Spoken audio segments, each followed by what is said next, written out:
There were some moments, like literally in this movie, that we were all a little bit scared because there's this gimbal that in the movie it'll be this giant ship that's coming up out of the water.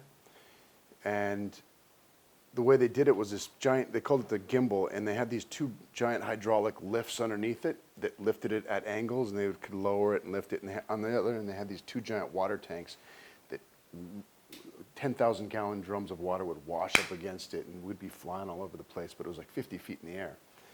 And I just remember we were tethered with these ropes, but still that much water can push you off the edge. And one of the camera guys actually flew off. Thank God he was tied, or he'd have been dead. But there was a lot of things like that that really made it feel like you were really dangerous, you know, in dangerous territory. So, you know, that with explosions and, you know, gunfire and brass flying all over the place, it always feels like you're kind of in the middle of a real battle. But that's what's fun about making these movies. I love it, and that's why I do them. There's a lot of reasons. I got a call from one of the producers, Michael Varadian, who called me up out of the blue and said, "How do you feel about coming back to the movie?" And at the time, I didn't have anything going on over the summer that was more fun than this. So I thought about all the years that I've been a part of it. I thought that I was done with this franchise. I thought that, you know, after the first 3, they were moving on and starting over with other people. So to get that phone call felt good, to know that they really, you know, wanted me back. And it's a chance for me to do things on a movie set that you don't get to do anywhere else. And you get to travel to places around the world to promote it, like China. I'd never been to China.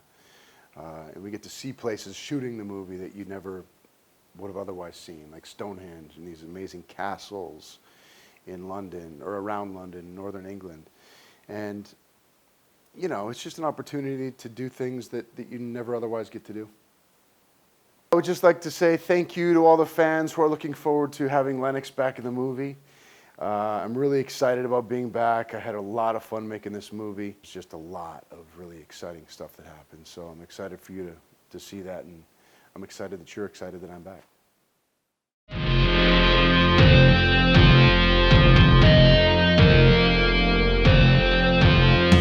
Like this really smart, kind of street smart orphan who whose parents died in the Battle of Chicago.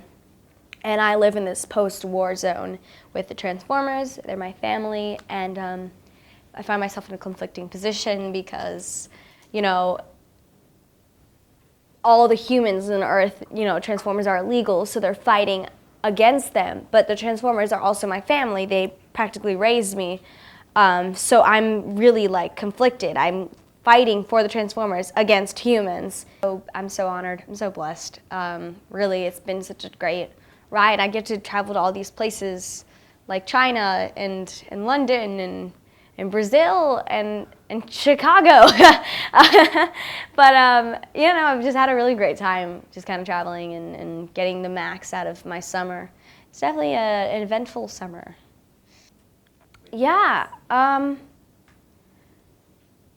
I specifically remember one sequence in Chicago where we're like running through this church that was in movie 4, I think, and like all these explosions, and it was kind of abandoned, and it's kind of like a nursery, scary place.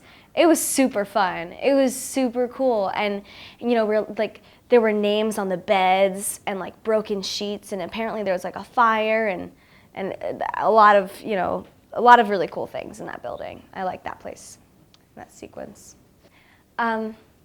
Hi, what's up? Isabela Moner here, and I just wanted to say hello to all my Korean fans. I hope you enjoy the movie, and thank you for your support.